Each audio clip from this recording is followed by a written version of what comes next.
Hey guys, so I'm recording this on the back of Liverpool's 0-0 with Bayern Munich. It's quite an interesting result because you speak to most Liverpool fans, half will tell you it's a great result, the other half seem a little bit pessimistic that we didn't make the most of it being at home in the first leg. Me personally, I don't think it was a bad result at all considering we didn't have Van Dijk, we played with Fabinho at centre-back, and playing at the Allianz is there's more impetus for Bayern Munich to attack us being the home team, which could play into our hands. I think since the beginning of this year, we've seen teams that are sitting back against Liverpool, and it is causing us a lot of issues. I think we've, in some ways, been a little bit figured out. I know we've had a couple of different injuries at the back with Trent and fullbacks in the modern day world. They're, in some essence, you're actually losing an attacker. We've missed his crossing, his pace. We've had a couple of different people playing that position. Henderson had to do it against Leicester, I believe, and he got a little bit found out. It's not really his fault because I think he's a scapegoat of the team. He was great against Bayern. But I don't know, I think we should be okay. I can't help but think we had half a mind on Manchester United, and to be fair, if you ask most Liverpool fans, if they want league title number 19, they'll take that over another Champions League. I think that is what we need to put us on the map. Back on the map, should I say. It feels so long. We haven't won one in my lifetime. I mean, I'm only 27, so born in 92. Our last league title was 1990, so it is massive for Liverpool. It goes without saying. It's the one that everyone talks about. And Man United's a different subject at the moment. It's only a few days away, I know. But back to the Bayern Munich game. I mean, like I said, I think if we attack them in the second leg, should I say, I reckon we'll have a good chance, to be honest with you. We couldn't really because they really had Salah on lock. He didn't have a lot of space to manoeuvre around. The final ball was not that great. There was a couple of instances where I thought Mane was really wasteful. And right towards, I think it was the 92nd minute, he could have fed Origi in and I think he would have been through on goal. Now, I'm not sure what he would have done with it. I'm not saying he would have scored.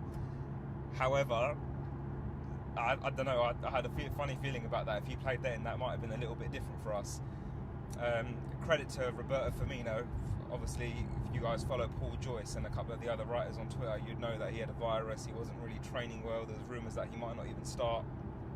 I think he done well when he, the whole team could have played about 10-15% better. But I think as a whole, if you were to criticise the team collectively, you would say that was based on the touch and the decision, the delayed passes, taking an extra pass when you don't need to. But onwards and upwards, I'd say. I'm not overly worried about going to the Allianz with Van Dijk coming back. And if they attack us, I think, to be honest with you, as silly as it sounds, that is probably just what we need. But at the same time, I'm going to have a lot of stick for saying something like this. But if we were to go out of the Champions League at this stage, it wouldn't be great. But I'd accept that if we were to go on to win the league. Now, if we were knocked out now and took it to the last day and didn't win the Premier League, I wouldn't accept that. I think that's unacceptable. I'm just... our squad, our first 11, in my opinion, we can compete with City, but it's only when we get the first team injuries. If we get one, maybe we can manoeuvre around that, but it's when we get the 2-3 injuries that we've had in the last 6 weeks, since Gomez went out, that's when the frailties of our team start to show.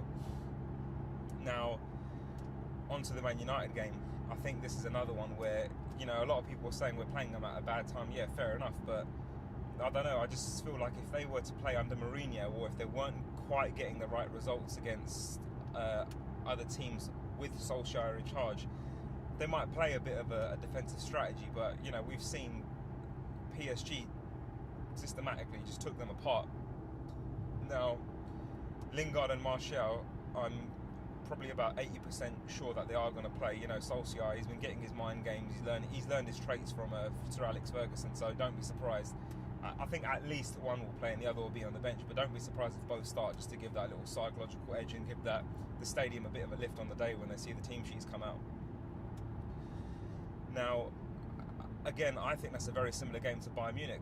I genuinely feel like if Liverpool get attacked by Man United, that should leave them open. Where they're on a bit of a high at the moment and they're trying to win a lot of their games, I think that could benefit Liverpool in quite a way. Hopefully it will leave gaps open at the back. And I think Salah he's really due a goal against them. It's been about a few, how many times has he played against them now? At least 3 or 4 games. I think, this could be the chance for him to finally get his goal against them. I think, Young done a great job on him last year, if I'm honest. I'll give credit where credit is due. Salah did not have a lot of space in that game last year at Old Trafford, and Rashford, he really taught Trent a lesson, to be honest with you. I mean, I know Trent was only just coming into the first team. He's got a lot more experience now, and there's subtle differences. I mean, I think he's beefed up a little bit. He's got a bit more weight on him. I know he's only a kid and he's still developing.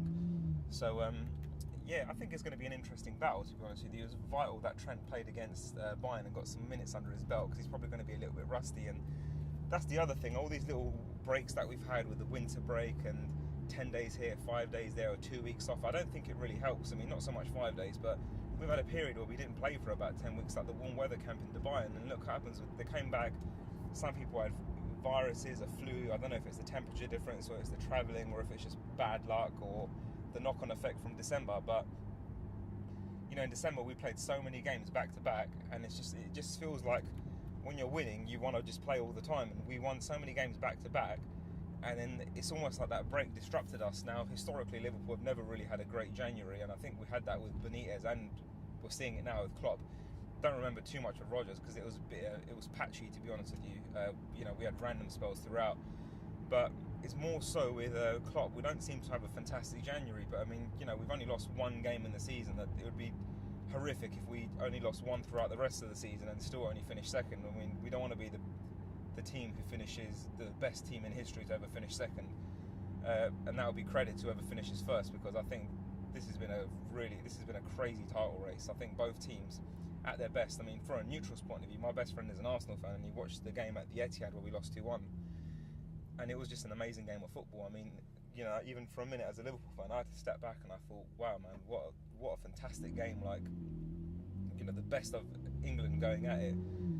It kind of, I don't know if it's going to be a thing of a sign of games in the future to come, like with two teams always going for it. But I mean, next year Man City will, no doubt they'll be pretty much where they are. United will undoubtedly be stronger, probably depending on where they finish in the league. I mean, if they finish in the top four, that could be, I'm pretty sure Ollie would get the job, and I think he'd deserve it, to be honest with you, and he would get some hefty backing, I would say. People are saying they're not going to have much money to spend, but that remains to be seen. If any team is going to spend money in the league, in order, it would probably be City, followed by United and Chelsea. But yeah, I mean, I'm confident going into the game on Sunday. Obviously, Van Dijk, some people said that he was injured, but he was just suspended against Bayern, which is why he didn't play. I think with him there, I might as well just do a quick starting 11. My prediction: the goalkeeper speaks for himself. Then you've got Robertson, Matip, Van Dijk, Trent.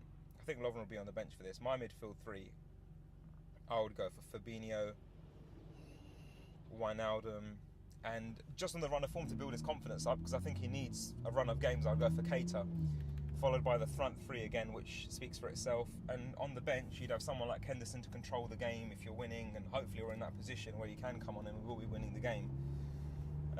Shaqiri is a little flair player, and I think he, if you statistically look at the way he's been playing, he is a better impact player coming off of the bench. I think they're the main two subs that can really change the game for Liverpool. With all due respect to Origi and Sturridge, who will be there, I don't think they're going to get much joy if they were to come on. I mean, you never know, stranger things have happened, like 90 plus 6, that speaks for itself.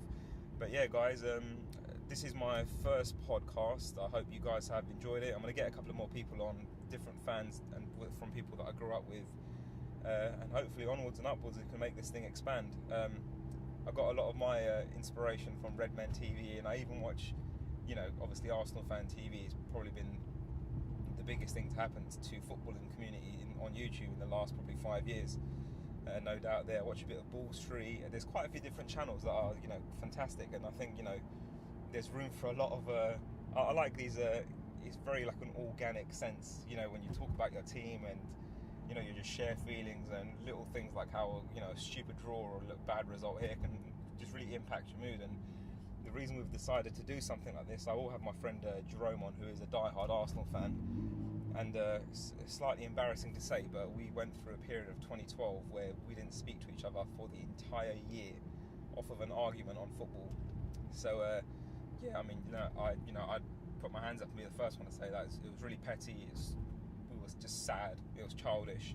I think at the time we were about 19 years old, and I can't even remember what it was about. It was something to do with Torres leaving for Chelsea and Van Persie eventually moving to United to give him a league title. And you know how that conversation probably went. They sold their captain there and blah blah blah. But I'll have him on. It's a bit difficult doing this on your first time with no one to bounce off of. But I hope you guys have enjoyed it, and no doubt you guys will be hearing from me in the near future.